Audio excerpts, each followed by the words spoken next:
আমরা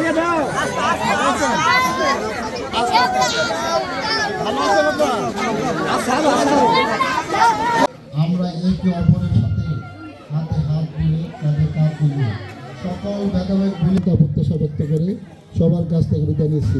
আসসালামু আলাইকুম ওয়া রাহমাতুল্লাহ।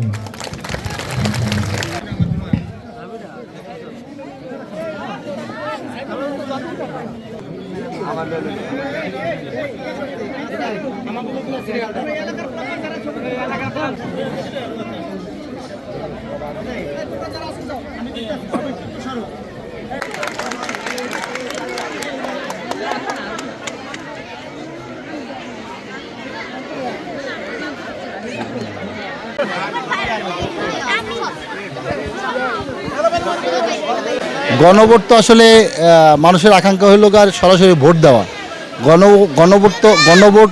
গণভোট একটা প্রক্রিয়াধীন বিষয়। এটা হওয়া দর্শনীয় কিছু নাই, কিন্তু মানুষের প্রত্যাশা হলো জাতীয় ইলেকশন। গণভোট তো আসলে মানুষের আকাঙ্ক্ষা হইল আর সরাসরি ভোট দেওয়া।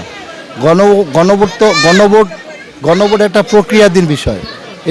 এটা হওয়া দর্শনীয় কিছু নাই, কিন্তু মানুষের প্রত্যাশা হলো জাতীয় ইলেকশন।